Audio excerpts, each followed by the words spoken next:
सोने चांदी की चोटी वाली गांव की स्टूडेंट शांति रात के अंधेरे में सबके सो जाने के बाद अपने छोटे से कमरे में बैठकर पढ़ाई कर रही थी, लेकिन एक सवाल उससे सॉल्व ही नहीं हो रहा था। वो बार बार उसे सॉल्व करने की कोशिश कर रही थी, लेकिन वो बार बार गलत हो रहा था। हे भगवान, ये मुझसे हो क्यों नहीं रहा है? लगता है मैं ये फॉर्मूला ही गलत लगा रही हूँ, लेकिन मैडम जी ने तो यही फॉर्मूला बताया था। किससे पूछूं? एक तो पूरे स्कूल में एक ही टीचर है, लेकिन उन्हें भी फोन चलाने से फुर्सत कहाँ होती है जो वो ठीक से बच्चों को पढ़ाएगी। चलो कल ये सवाल मुखिया जी की बेटी रंजना से ही पूछ लूंगी। वो तो शहर के सबसे अच्छे स्कूल में पढ़ती है, उसे तो सब आता होगा। अब सो जाती हूँ, सुबह जल्दी उठना है। अगले दिन शांति घर का सारा काम खत्म करके जल्दी ही रंजना के घर जाती है। अरे काकी, रंजना दीदी घर पर है क्या? मुझे थोड़ा उनसे काम था। अरे तुम जैसे गरीब की कब से इतनी औकात हो गई कि बिना बुलाए मुंह उठाकर आ जाती हो? अच्छा समझ गई, मुफ्त में रजनी के बहाने गर्मी में हमारे घर की एसी की हवा खा सको। कान खोलकर सुन लो, ये हमारा घर है, कोई हवा खाना नहीं जो मुंह उठाकर आ जाती हो। चलो अब जल्दी जाओ यहाँ से, रजनी पढ़ाई कर रही है, उसके पास तुम्हारे जैसे फालतू लोगों के लिए समय नहीं है, समझी? रजनी की माँ प्रेमचंदा शांति को खूब खरी खोटी सुनाकर वापस भेज देती है। अरे अमीर है तो इसका मतलब क्या? वो किसी को कुछ भी बोलेंगी।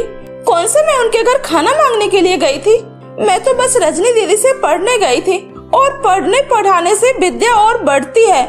लेकिन मुखियान काकी को ये सब कौन समझा सकता है? शांति रोते रोते घर की तरफ जा रही थी, तभी उसे रास्ते में उसकी दोस्त काजल मिलती है। अरे शांति! अरे काजल, तू शहर से कब आई? और बता, सब ठीक है? तेरा फैशन डिजाइनर बनने का सपना, उसका क्या हुआ? क्या तू बड़ी डिजाइनर बन गई? अरे मैं बिल्कुल ठीक हूँ शांति, और मैं बहुत जल्द फैशन डिजाइनर बनने वाली हूँ। बस मुझे थोड़ी सी हेल्प चाहिए थी। जल्दी मैं एक बड़ी डिजाइनर बनने वाली हूँ। अगर मैं तेरी तरह गांव में पड़ी रहती तो कभी भी अपने सपनों को साकार नहीं कर पाती। हाँ यार, सही कह रही हो, गांव में हर चीज का अभाव है, जिस वजह से हम जैसे गरीब लोग चाहकर भी आगे नहीं बढ़ पाते। वैसे तुझे मुझसे कैसी हेल्प चाहिए थी? शांति, 2 दिन बाद ही शहर में फैशन कंपटीशन है, और इसमें जिसकी ड्रेस सबसे ज्यादा अच्छी होगी उसे पूरे 5 लाख रुपए इनाम में मिलेंगे, और वो इस शहर की सबसे बड़ी डिजाइनर भी बन जाएगी। लेकिन मेरे पास काम बहुत ज्यादा है और समय बहुत कम है, इसलिए मैं यहाँ तुझे लेने आई हूँ। वैसे तुझे भी तो बहुत अच्छी सिलाई आती है। हाँ क्यों नहीं काजल, अगर मेरी थोड़ी सी हेल्प से तेरे सपने पूरे हो सकते हैं तो मैं पूरी मेहनत से तेरी मदद करूँगी, और देखना उस कंपटीशन को तुम ही जीतोगी। उसके बाद शांति काजल के साथ शहर आ जाती है, और वो दोनों मिलकर एक बहुत ही सुंदर ड्रेस बनाती है। काजल, ये ड्रेस थोड़ी ऐसी होती तो ये बहुत यूनिक और अलग लगती है ना? अरे हाँ शांति, तूने तो कमाल का आइडिया बता दिया। चल अब इसे जल्दी से चेंज करते हैं। पूरे 2 दिनों की दिन रात की मेहनत के बाद दोनों उस ड्रेस को तैयार कर लेती है। अगले दिन फैशन कंपटीशन होने वाला होता है, सब कुछ रेडी होता है, लेकिन एंड टाइम पर उसकी मॉडल उसे धोखा दे देती है और वो नहीं आती है। ओह माय गॉड, अब मैं इतनी जल्दी नया मॉडल कहाँ से लेकर आऊंगी? ये तो मेरे सारे किए किराए पर पानी फिर गया। मैं इतने अच्छे मौके को अपने हाथ से नहीं जाने दे सकती।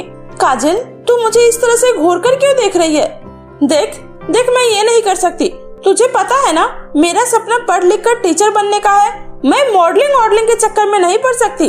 प्लीज शांति, बस एक बार देख, तू तो दिखने में भी बहुत ज्यादा खूबसूरत है, और तेरे बाल भी काफी ज्यादा सुंदर और घने हैं। तू मेरी ड्रेस को पहनेगी तो इस ड्रेस में 4 चांद लग जाएगा, और फिर मैं इस कंपटीशन को जीत सकती हूँ। शांति देख, मेरे पास अपने आप को साबित करने का बस यही एक मौका है। प्लीज यार मान जाना। ठीक है, थैंक यू सो मच यार, थैंक यू सो मच, तू मेरी सबसे अच्छी दोस्त है। अब ये जल्दी से ड्रेस पहन कर आ जा। उसके बाद शांति काजल की ड्रेस को पहनकर उस कंपटीशन में हिस्सा लेती है और रैंप वॉक पर वॉक करती है।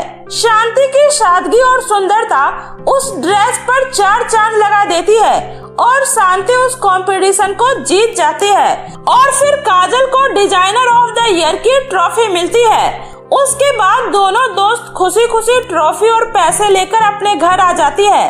तभी मिस शालिनी, जो उस शहर की सबसे बड़ी डिजाइनर थी, वो वहाँ आती है और काजल को जीत की बधाई देती है और कहती है, अरे काजल, तुम्हारी ये नई मॉडल तो कमाल की है। क्या रैंप वॉक करती है, एकदम हीरोइन मटेरियल है। अरे ये कोई मॉडल नहीं है, ये तो मेरी दोस्त शांति है जो कुछ दिनों के लिए गांव से शहर आई है। क्या मतलब इसने मॉडलिंग भी नहीं की है? शांति, तुम्हें नहीं पता, लोग मॉडल बनने के लिए न जाने क्या क्या नहीं करवाते, प्लास्टिक सर्जरी जाने क्या क्या करवाते हैं, लेकिन तुम तो कुदरती सुंदर हो। क्या तुम मेरी मॉडल बनोगी? मैं तुम्हें उसके लिए मुंह मांगी कीमत देने के लिए तैयार हूँ। शांति थोड़ी सोच में पड़ जाती है। सोच के रही है शांति, हाँ कह दे। काजल, तू तो जानती है ना, मैं पढ़ लिख कर गाँव वालों के लिए स्कूल खोलना चाहती हूँ और गांव के बच्चों को मुफ्त में पढ़ाना चाहती हूँ। लेकिन मेरी बहन, ये सब तुम तभी कर पाओगी जब तुम्हारे पास पैसे होंगे। हाँ कह दे, इतना अच्छा मौका हाथ से मत जाने दे, हाँ कर देना। ठीक है, मैं आपके साथ काम करूँगी। काजल के कहने पर शांति मॉडलिंग करने के लिए तैयार हो जाती है और वो मिस शालिनी के लिए काम करने लगती है। अपनी सुंदरता और लंबे घने बालों की वजह से वो जल्दी ही मॉडलिंग की दुनिया में ऊंचाइयों पर चढ़ने लगती है और खूब पैसे कमाने लगती है और वो उन पैसों से अपने गांव में स्कूल कॉलेज सब खोलती है, जहां गांव के बच्चों को फ्री में शिक्षा दी जाती है और उसका पूरा खर्चा शांति उठाया करती थी। साथ ही वो अपने कमाई का सारा पैसा अपने गांव के गरीब लोगों की मदद में लगाने लगती है। इधर काजल का काम धीरे धीरे कम होने लगता है क्योंकि अब उसकी डिजाइन में कुछ खास नया नहीं होता, जिसकी वजह से लोग उससे अपने कपड़े डिजाइन नहीं करवाते हैं। तभी काजल के पास उसका मकान मालिक आता है। काजल, तुमने 2 महीनों से दुकान का किराया नहीं दिया है। मुझे 10 दिनों के अंदर अपने किराए के पैसे चाहिए, वरना तुम्हें यह दुकान खाली करनी पड़ेगी, समझी? आप चिंता मत कीजिए, मैं आपको आपके सारे पैसे 2 दिनों के अंदर ही लौटा दूंगी। उसके बाद काजल शांति को कॉल करती है। हेलो शांति, मुझे तुमसे एक हेल्प चाहिए थी। हेलो काजल, तुम्हारी आवाज नहीं आ रही है, मैं अभी एक शो में हूँ, मैं तुमसे बाद में बात करती हूँ। इतना बोलकर शांति फोन काट देती है और फिर उसे फोन भी नहीं करती।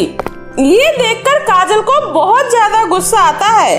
आखिर समझते क्या है अपने आप को? 2 कौड़ी की लड़की जिसे मैंने गांव की गंदगी से उठाकर स्टार बनाया, आज उसके पास मुझसे बात करने के लिए समय नहीं है।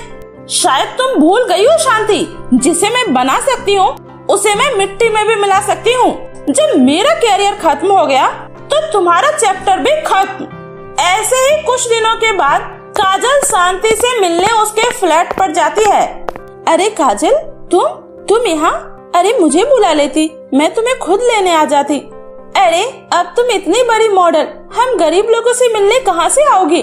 अब तो हमें ही आना पड़ेगा ना। खैर छोड़ो, और बताओ कैसी हो?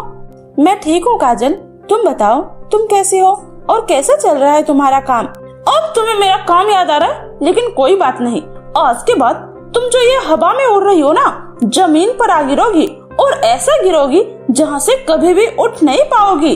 अरे काजल, क्या सोच रही हो? कुछ नहीं, मैं ये सोच रही थी तुम तो अब बड़ी मॉडल बन गई हो, तुम्हें तो हर रोज अपने बालों पर तरह तरह के केमिकल वाले प्रोडक्ट यूज करने होते होंगे, इसलिए मैं तुम्हारे लिए हर्बल शैम्पू लेकर आई हूँ। इसे लगाते ही तुम्हारे बाल बहुत ही अच्छे और सिल्की हो जाएंगे। ये लो। शांति काजल से वो शैम्पू ले लेती है। अगले दिन शांति का एक बहुत बड़ा शो था।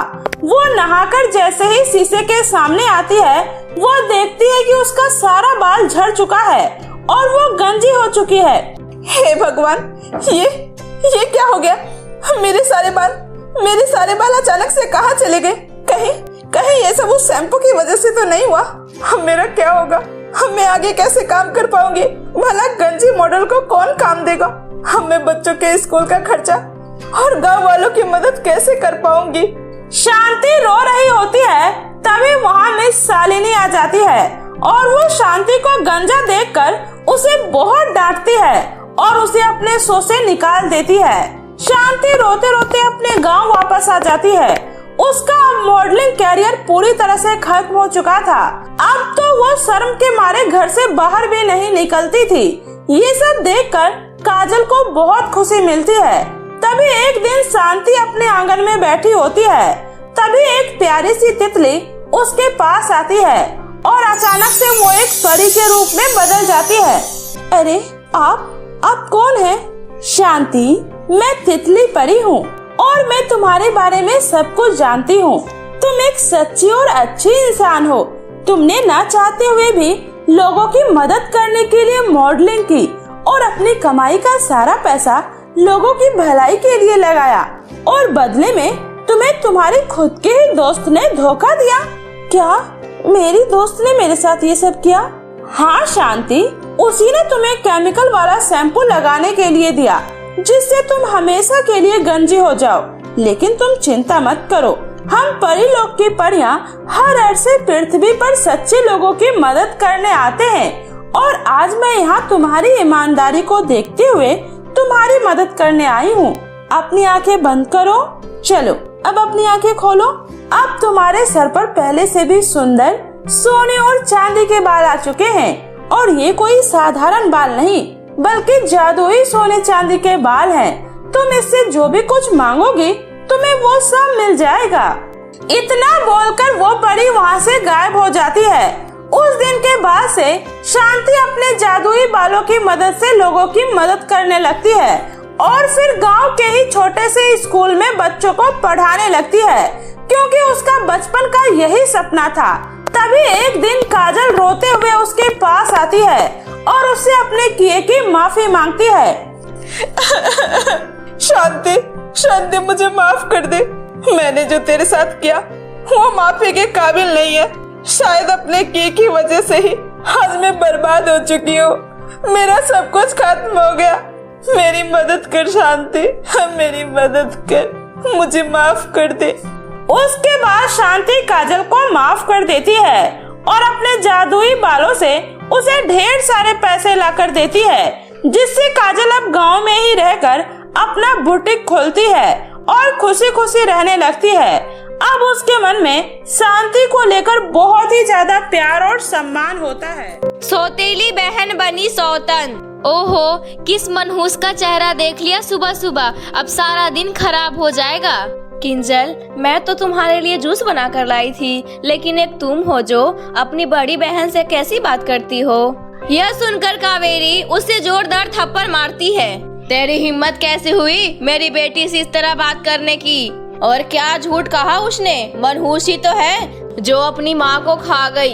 ये तो तू एहसान मान जो मैं तुम्हें यहाँ रहने दे रही हूँ, नहीं तो किसी चौराहे पर हाथ में कटोरे लेकर भीख मांगते रहती।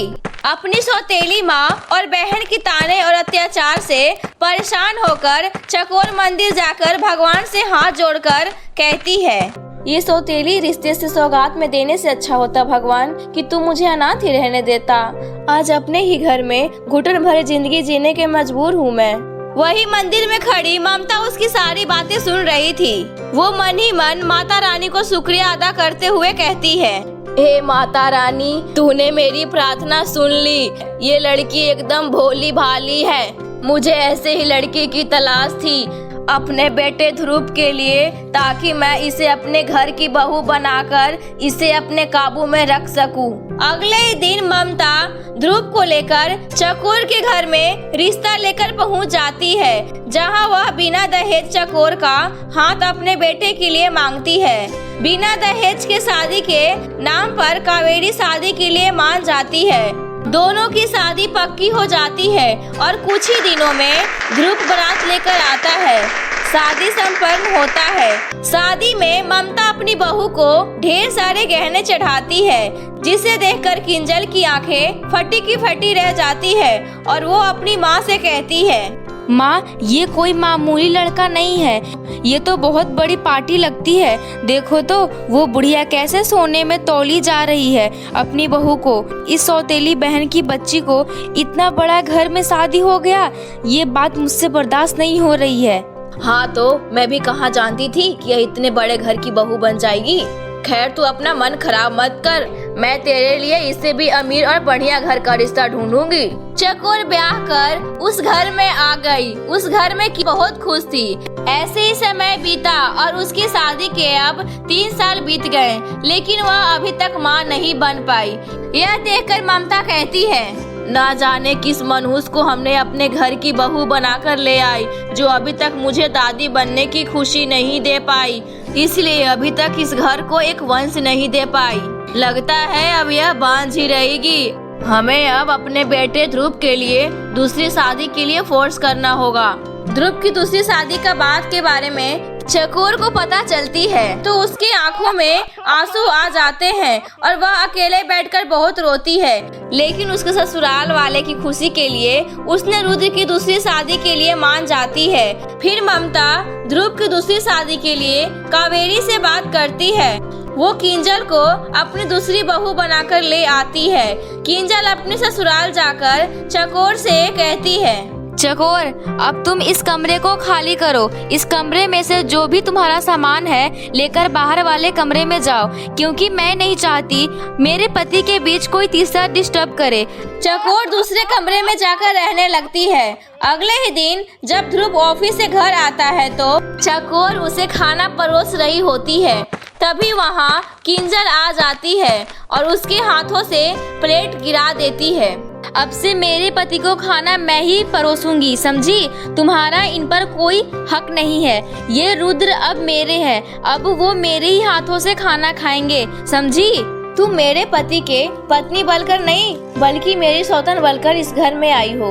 यह सुनकर ध्रुव चकोर को एक जोरदार चाटा मारकर कहता है, किंजल बिल्कुल सच कह रही है। मुझ पर सिर्फ और सिर्फ किंजल का ही अधिकार है। तुम मुझे अभी तक एक बच्चे का बाप नहीं बना सकी, इसलिए मुझे किंजल से शादी करनी पड़ी, क्योंकि जो खुशी मुझे तुम नहीं दे सकी वो यह देगी, इसलिए मुझ पर पहला हक इसी का है, समझी? ये कहकर ध्रुव वहाँ से चला जाता है। देखा सौतेली बहन, मेरी प्यारी सौतन जी, अब तो तेरी मांग का सिंदूर और तेरा पति दोनों ही मेरे हुए। ऐसी समय बीतता है। फिर एक दिन पता चलता है कि किंजल प्रेग्नेंट है। क्या बहू, यह सच है? मैं सच में दादी बनने वाली हूँ और मेरा बेटा पिता? हाँ माँ जी, लेकिन आपकी बड़ी बहू और मेरी सौतन इस बात से बिल्कुल भी खुश नहीं है, क्योंकि उसे तो ये सौभाग्य प्राप्त हुआ ही नहीं। देखो किंजल, तू अपनी बड़ी बहन को कभी नहीं समझ पाई। जिसने अपनी माथे का सिंदूर तुम्हें हंसते हंसते दे दिया, वह भला तुम्हारी इस खुशी से क्यों जलेगी? अब बंद कर नाटक करना। अब से तू इस गर्भवती बहू और इसके बच्चे का अच्छे से ख्याल रखेगी, समझी? अब चकोर दिन रात सेवा करती, लेकिन किंजल थी जो अभी भी अपनी हरकतों से बाज नहीं आ रही थी। वह कोई न कोई तरकीब निकाल लेती थी। एक रोज चकोर उसे फल काट कर देती है और किंजल उसे बाहर फेंक देती है और पपीता काटकर अपनी प्लेट में रखकर अपनी सास और पति को दिखाती है। माँ जी, ये देखिए, आपकी बड़ी बहू चकोर ने मुझे पपीता खाने को दिया है ताकि मैं और मेरा बच्चा दोनों मर जाएं। किंजल रोध होकर नाटक करके चकोर को ध्रुव के हाथों पिटवा देती है। ध्रुव उसका खूब पिटाई करता है। नहीं नहीं, मुझे मत मारिए, वह झूठ बोल रही है। चकोर किसी न किसी तरह ध्रुव के गुस्से का शिकार होती। कभी उसका पति, तभी उसके सास उसे ताने देती। वैसे कलेजा तो तुम्हारा बहुत जलता होगा ना, अपनी सौतन बहन को अपनी पति के बाहों में देखकर। जानती हो किंजल, एक औरत सब कुछ बर्दाश्त कर सकती है, लेकिन अपने पति का बंटवारा नहीं। लेकिन मैंने अपनी बहन के लिए वो भी किया। इतना प्यार करती हूँ मैं तुमसे। अगर मेरे जिस्म का एक हिस्सा बेचकर भी तुझे तुम्हारी खुशियाँ खरीदनी पड़ी तो मैं एक बार भी पीछे नहीं हटूंगी। तभी उसे प्रसव पीड़ा शुरू हो जाती है। घर पर उस वक्त कोई नहीं होता है। चकोर उसे जल्दी से अस्पताल ले जाती है। कुछ समय बाद ध्रुव और ममता वहां पहुंचती है, जहां डॉक्टर उसे कहता है, अगर थोड़ी देर और हो जाती तो पेशेंट के साथ कुछ भी हो सकता था। माँ और बच्चे दोनों के जान का खतरा हो सकता था। इसका सारा पानी बह गया था। किंजल चकोर को देखकर कहती है, मुझे माफ कर दे मेरी प्यारी बहन, जो मैंने तेरा घर तोड़ा। बचपन से आज तक तेरी खुशियाँ छीनती आई। मैं आज तक कभी अच्छी बहन नहीं बन सकी। हाँ चकोर, मुझे भी माफ कर दो। मैं तुम्हें बहुत गलत समझा। सच में चकोर बहू, तुम बहुत अच्छी हो और दिल की सच्ची हो। हम सबको माफ कर दो। नहीं नहीं, आप सब ऐसा मत कहिए। अब बीती बातों को भूलने में ही भला है। 2 दिन बाद किंजल अपने बच्चे को लेकर घर आती है और सब खुशी खुशी एक साथ रहने लगते हैं।